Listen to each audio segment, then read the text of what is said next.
Herzlich willkommen zu einer weiteren Folge Lasst uns lesen. Wir machen endlich weiter mit den deutschen Sagen, gesammelt von Brüder Grimm.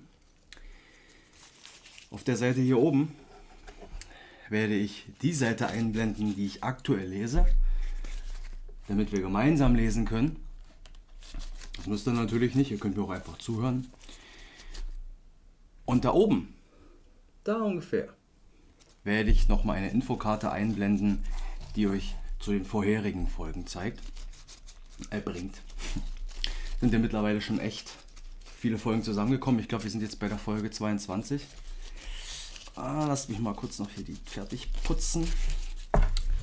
So, Müll weg. Wollen wir mal.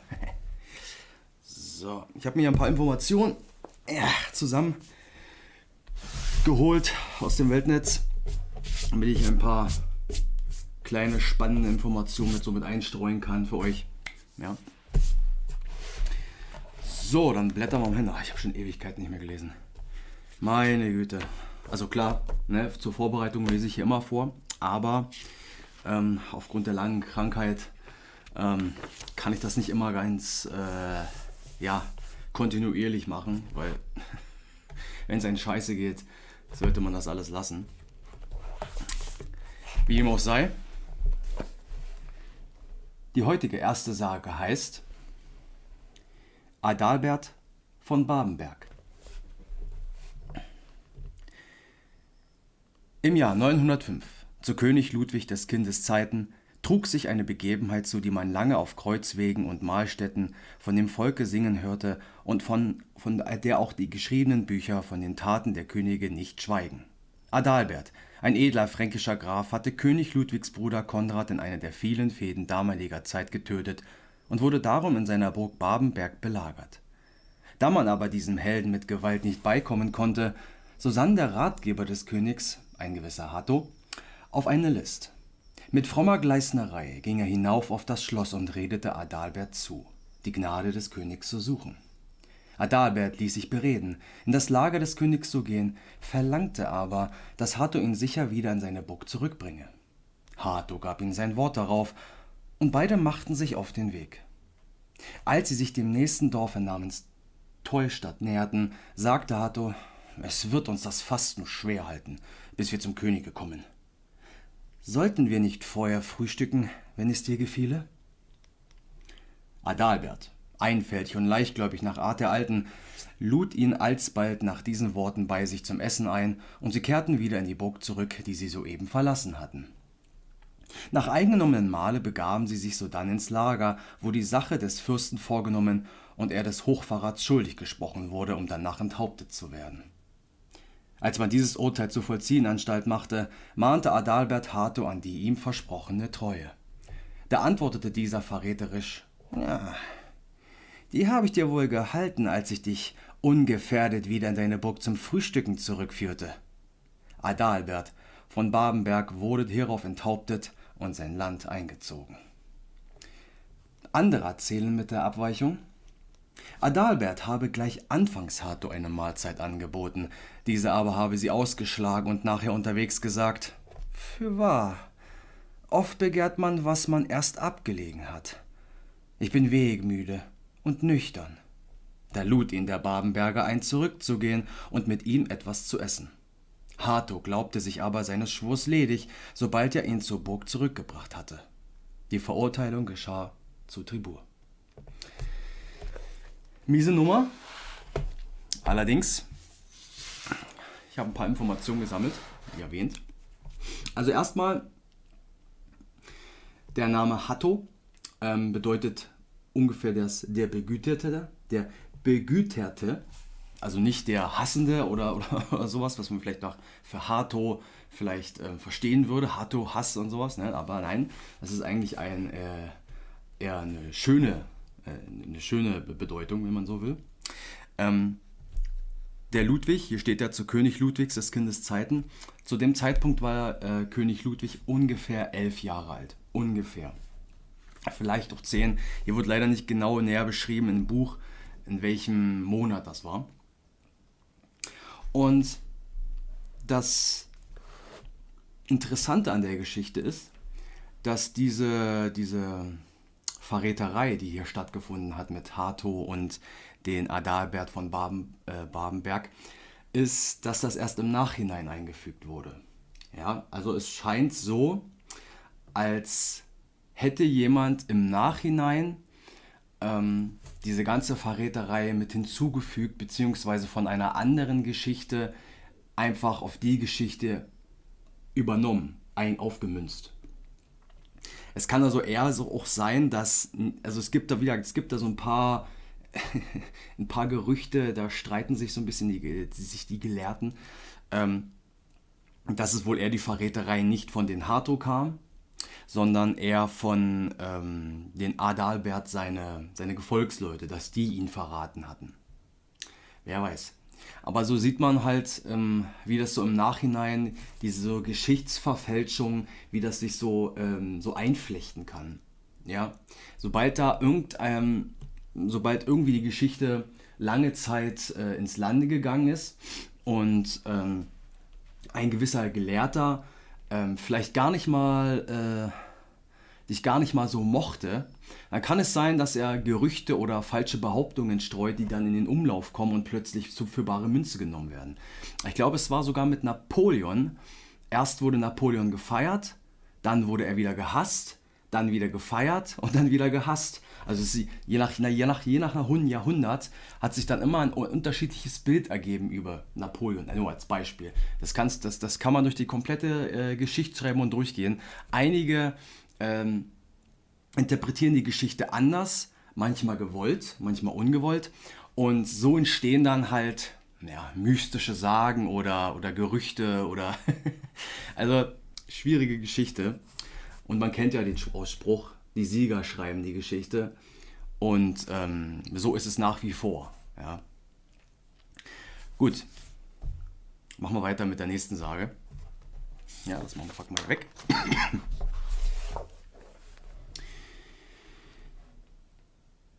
Die nächste Sage heißt der kühne Kurzbold. König Heinrich der Finkler hatte einen getreuen Helden namens Kuno, der zwar klein von Gestalt, aber groß an Herz und Mut war und einem königlichen Geschlechte entstammte. Seines winzigen Aussehens wegen gab man ihm den Beinamen Kurzbold.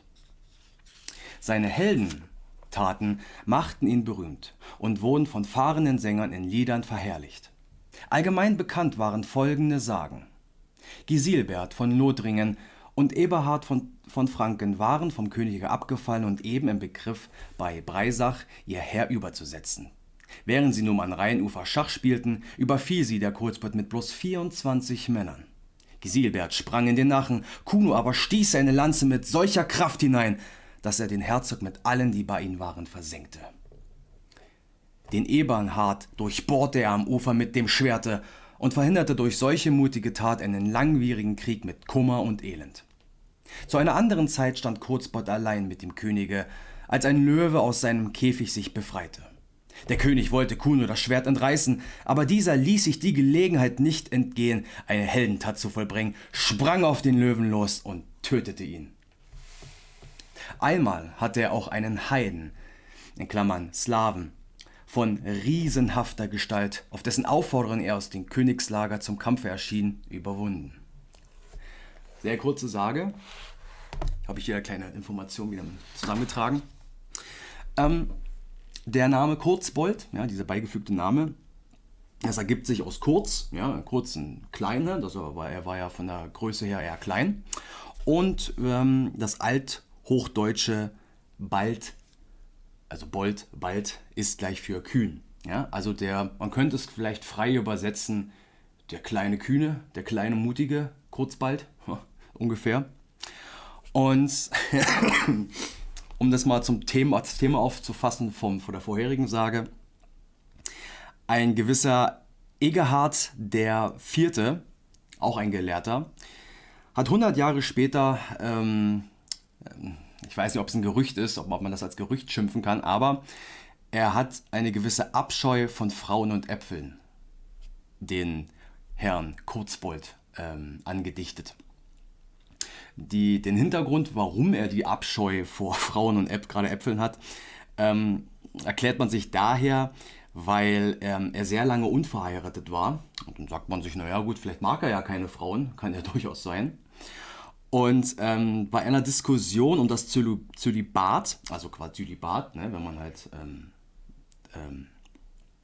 also keine Ehe, kein Sex, kein gar nichts, hat er immer vor den Sündenfall gewarnt. Ja, also der Sündenfall mit Adam und Eva und mit dem Apfel, deswegen halt eben der Apfel, ja, dass man den Apfel der Weisheit isst und dass man dann halt eben aus dem Paradies fällt. Allerdings, das sollte man das jetzt nicht wörtlich nehmen.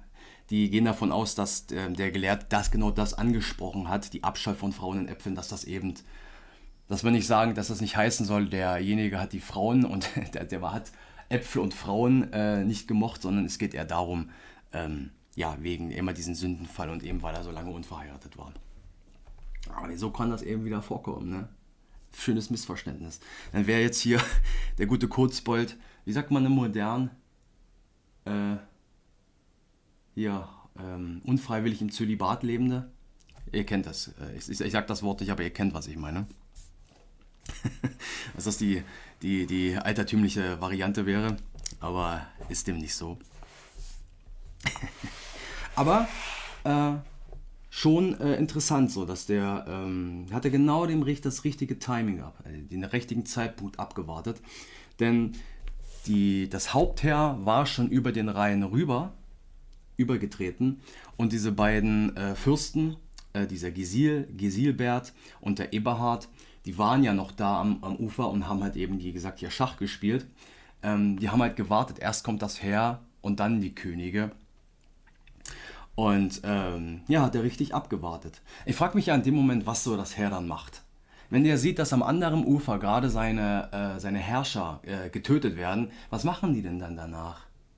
Ich meine, klar, der Herrscher ist jetzt tot, aber sagt sich jetzt das komplette Heer, ja, der Arbeitgeber ist weg, dann können wir ja wieder nach Hause gehen. Oder tut sich da einer auf und sagt sich, okay, jetzt bin ich der Herrscher, wir gehen jetzt trotzdem dahin und erobern es trotzdem. Es muss ein sehr seltsamer Moment sein. Also ich kann mir das gar nicht so vorstellen, wie das so ist, wenn du tust gerade mit dem König und der König stirbt mittendrin im Kampf. Ich meine, es soll ja Könige gegeben haben, die mitten in der Schlacht mitgekämpft haben. Zwar ein bisschen weiter hinten, nicht immer vorne an der Front. Ja, nicht so, wie es in den Heldensagen immer gezeigt wird, dass der König ganz vorne an der Front kämpft. Das ist totaler Quatsch. Das haben vielleicht einige gemacht und sind dabei draufgegangen. Aber in der Regel bleiben die dann doch eher weiter hinten, wo es nicht so heiß ist. Weil stellt euch das mal vor. Du bist der König und in so einem Kampf ist es ja nicht so, dass es immer auf dein Können ankommt. Manchmal hast du einfach nur Pech. Dann ist da gerade eben ein Pfeilhagel, der auf dich niederprasselt. Oder einer deiner Kollegen, der neben dir sitzt, dem rutscht mal die Lanze aus und trifft dich genau in die Brust. Was denn dann? Dann bist du tot. Versteht ihr, was ich meine? Also in solchen Handgemengen kommt es nicht immer auf Können an, sondern das hat auch sehr viel mit Glück zu tun. Und im späteren Verlauf, als dann sogar noch Kanonenkugeln dazu kamen, wenn dich eine Kanonenkugel dir in die Gegend kam, da konntest du dich nicht ducken, die war so schnell und dann hatte dir ein Loch in die Brust geballert. Also, ob du da jetzt ein König bist oder ein stinknormaler Landsknecht, spielt da keine Rolle, Tod ist tot. Allerdings frage ich mich dann doch, in der Schlacht kriegt man das doch nicht immer gleich mit, dass der König dabei stirbt. Also irgendwie kann ich mir dann nur vorstellen, dass das dann im Nachhinein werden dann die Toten gezählt und dann, ja, da ist der König dabei.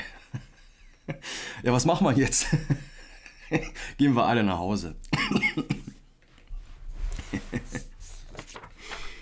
Gut, machen wir weiter schnell mit der nächsten Sage.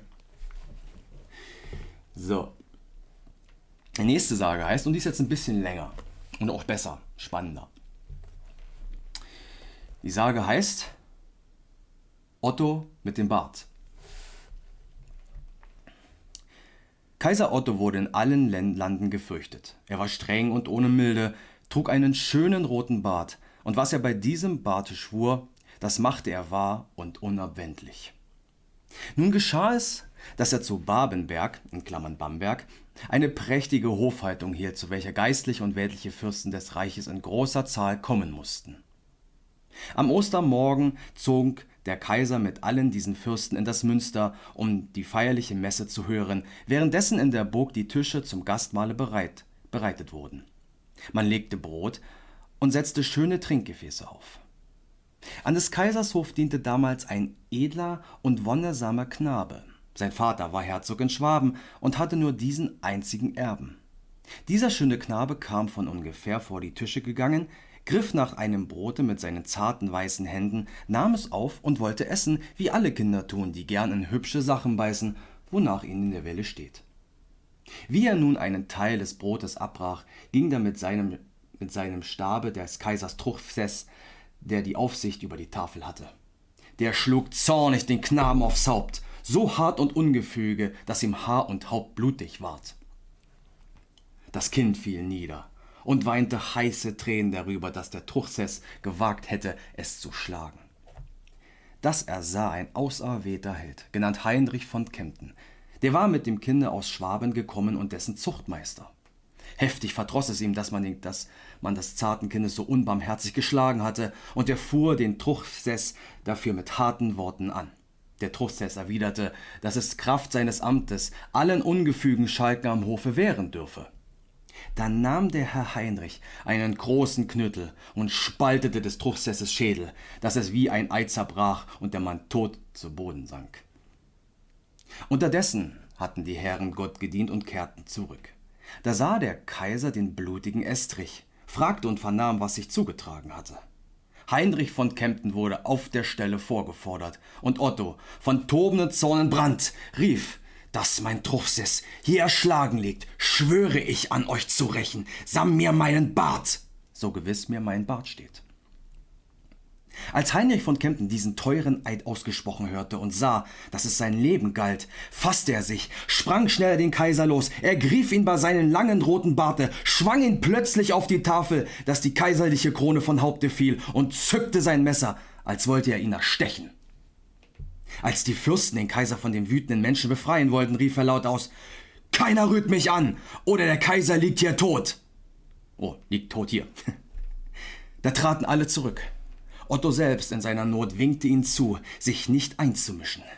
Der unverzagte Heinrich aber sprach: »Kaiser, wollt ihr das Leben haben, so versprecht mir Sicherheit.« Der Kaiser, der das Messer an seiner Kehle stehen sah, hob alsbald die Finger in die Höhe und gelobte den edlen Ritter der kaiserlichen Ehren, dass ihm das Leben geschenkt sein solle. Heinrich, sobald er diese Gewissheit hatte, ließ den roten Bart aus seiner Hand und den Kaiser aufstehen. Dieser aber setzte sich ohne Zögern auf den königlichen Stuhle, strich sich den Bart durch den Bart und sprach: »Ritter, Leib und Leben habe ich euch zugesagt, damit fahrt eure Wege. Hütet euch aber von meinen Augen, dass sie euch nimmer wiedersehen, und räumet mir Hof und Land. Ihr seid mir zu schwer zum Hofgesinde, und mein Bart müsse innerdar eure Schermesser meiden.« Da nahm Heinrich von allen Rittern und Bekannten Urlaub und zog gen Schwaben auf sein Land und Feld, das er vom Stifte zu Lehen trug, lebte einsam und in Ehren. Nach 10 Jahren traf es sich, dass Kaiser Otto einen schweren Krieg führte, jenseits der Alpen und vor einer festen Stadt lag. Da fehlte es ihm an Streitkräften, weshalb er nach allen deutschen Landen den Befehl schickte, wer ein Lehen vom Reiche trage, solle ihm schnell zu Hilfe eilen, bei Verlust seines Lehens oder Dienstes. Nun kam auch ein Bote an den Abt von Kempten, ihn an die Fahrt zu mahnen. Der Abt sandte wiederum einen seine Lehensleute und forderte auch Heinrich, dessen er von allen bedurfte. »Ach, edler Herr, was wollt ihr tun?« antwortete der Ritter. »Ihr wisst doch, dass ich des Kaisers Huld verwirkt habe. Ich will euch lieber meine beiden Söhne geben, dass sie mit euch ziehen.« »Ihr aber seid mir nötiger als sie beide zusammen«, sprach der Abt. »Ich darf euch nicht von diesen Zuge entbinden, aber ich leihe euer Land andern, die es besser zu verdienen wissen.« »Traun«, antwortete der edle Ritter, »ist es so, dass Land und Ehre auf dem Spiele stehe, so will ich euren Gebote Folge leisten. Es komme, was da wolle, und des Kaisers Drogen möge über mich ergehen.« Hiermit rüstete sich Heinrich zu dem Herzoge und kam bald nach Welschland zu der Stadt, wo die Deutschen lagen. Jedoch barg er sich vor des Kaisers Angesicht und ließ sein Zelt ein wenig seitwärts vom Heer aufschlagen. Eines Abends badete er in einem Zuber und konnte aus dem Bade in die Gegend schauen. Da sah er einen Haufen Bürger aus der belagerten Stadt kommen und den Kaiser dagegen reiten zu einer Unterhandlung, die zwischen beiden Teilen verabredet worden war. Die treulosen Bürger hatten aber diese List ersonnen, denn als der Kaiser ohne Waffen und arglos zu ihnen ritt, hielten sie gerüstete Mannschaft im Hinterhalde und überfielen den Herrn mit frechen Händen, dass sie ihn fingen und schlügen. Als Herr Heinrich diesen Treubruch geschehen sah, ließ er baden und waschen, sprang aus dem Zuber, nahm den Schild mit der einen, sein Schwert mit der anderen Hand und ließ bloß und nackend auf die Gedränge zu. Kühn schlug er unter die Feinde, tötete und verwundete eine große Menge und machte sie alle flüchtig. Darauf löste er den Kaisers seine Bande und lief schnell zurück, legte sich in den Zuber und badete nach wie vor. Otto, als er wieder in das Lager kam, wollte wissen, wer sein unbekannter Retter gewesen sei, saß zornig in seinem Zelt und sagte: »Ich wäre verloren gewesen, wenn mir nicht 2 ritterliche Hände geholfen hätten. Wer aber den nackten Mann erkennt, führe ihn vor mich, dass er reichen Lohn und meine Huld empfange. Kein kühnerer Held lebt hier, noch anderswo.« Nun wussten wohl einige, dass es Heinrich von Kempten gewesen, doch fürchteten sie sich, den Namen dessen auszusprechen, dem der Kaiser den Tod geschworen hatte. »Mit dem Ritter«, antworteten sie, »steht es so, dass schwere Ungnade auf ihm lastet. Möchte er deine Huld wiedergewinnen, so ließen wir ihn vor dir sehen.« Da nun der Kaiser sprach: »Und wenn er gleich seinen Vater erschlagen hätte, solle ihm vergeben sein«, nannten sie ihn Heinrich von Kempten. Otto befahl, dass er alsbald vor ihm gebracht würde. Er würde ihn aber, um seine Freude größer zu machen, erst ein wenig erschrecken und zum Scheine übel empfangen. Als Heinrich herbeigeführt ward, fuhr er ihn daher zornig an: »Wie getraut ihr euch, mir unter die Augen zu treten? Ihr wisst doch wohl, warum ich euer Feind bin, der ihr meinen Bart gerauft und ohne Schermesser geschoren habt, dass er noch ohne Locke steht. Welch hofartiger Übermut hat euch jetzt hierher geführt?« »Gnade, Herr«, antwortete der kühne Degen. »Ich kam gezwungen hierher, mein Herr, mein Fürst. Der hier steht, gebot es mir bei seinen Hulden. Gott ist mein Zeuge, wie ungern ich diese Fahrt getan. Aber meinen Diensteid musste ich lösen.« Da begann Otto zu lachen und erwiderte: »Seid mir 1000-mal willkommen, ihr auserwählter Held. Mein Leben habt ihr gerettet. Das muss ich euch ohne Hilfe verloren haben, seliger Mann.« Nun sprang er auf, küsste ihn Augen und Wangen. Ihre Feindschaft war dahin, und eine lautere Sühne ward gemacht. Der hochgeborene Kaiser gab ihm großen Reichtum und überhäufte ihn mit Ehren, deren man jetzt noch gedenkt. Geil, oder? Ist tatsächlich ein bisschen älter. Diese Erzählung kommt aus der zweiten Hälfte des 13. Jahrhunderts. Und die Geschichte hat was Besonderes.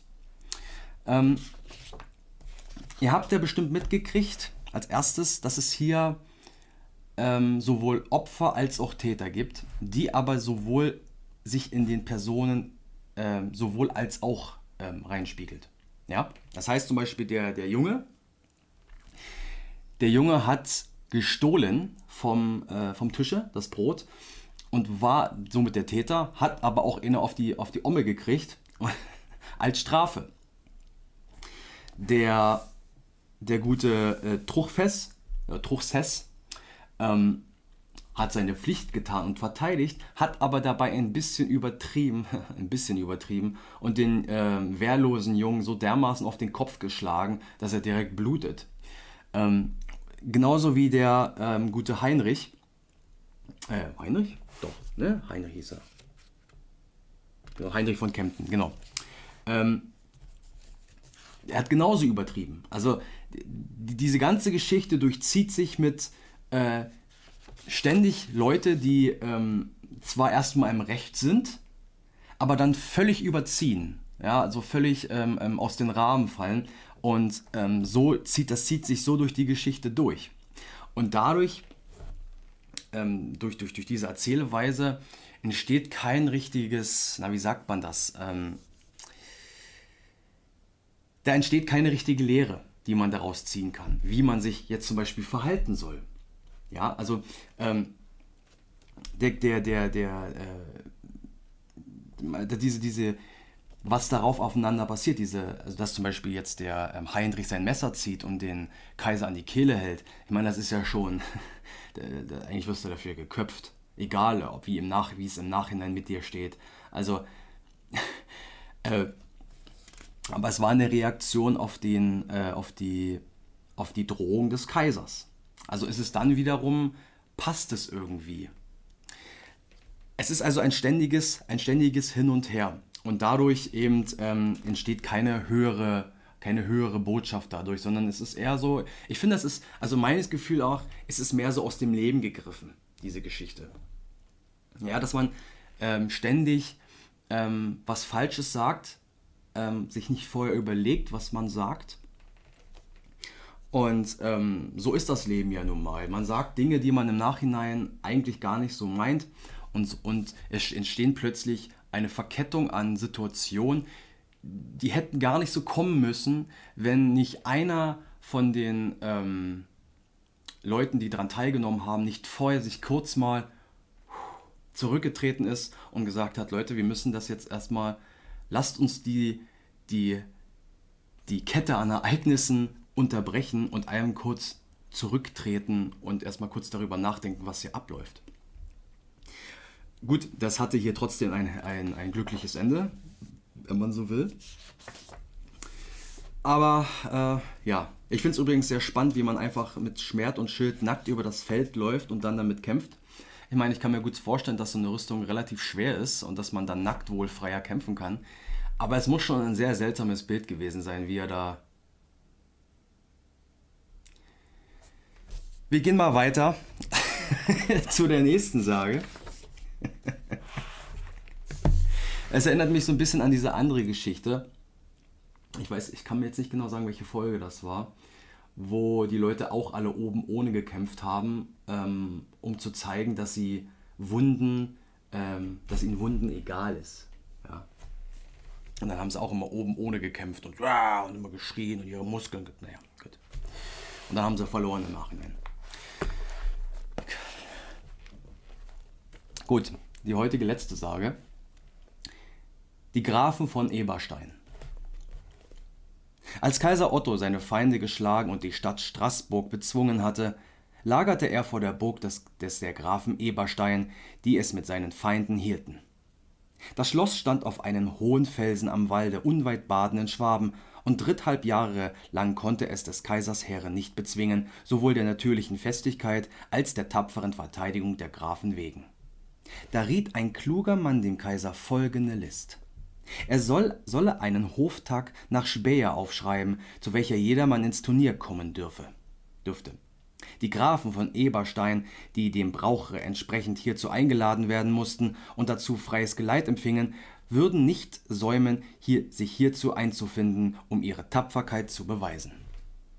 Mittlerweile möge der Kaiser durch geschickte und kühne Leute die Burg überwältigen lassen, die freilich in dieser Zeit von Rechts wegen Frieden haben sollte. Der Festtag zu Speyer wurde hierauf verkündigt.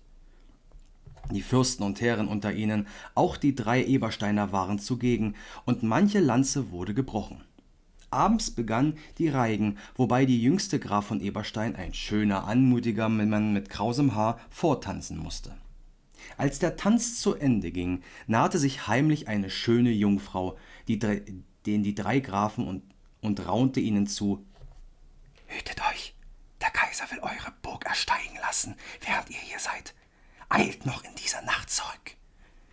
Die 3 Brüder hielten darauf eine kurze Beratung ab und beschlossen, der Warnung zu folgen. Darauf kehrten sie zum Tanzsaale zurück, forderten die Edlen und Ritter zum Kampfe für morgen auf und hinterlegten, um den Schein zu wahren, 100 Goldgulden in die Hände der Damen. Um Mitternacht aber fuhren sie über den Rhein und gelangten glücklich in ihre Burg. Der Kaiser und die Ritterschaft warteten am anderen Tage vergeblich auf ihr Erscheinen zum Lanzenspiel. Man fragte nach ihnen, erfuhr, dass sie abgereist und mutmaßten richtig, dass sie gewarnt worden seien.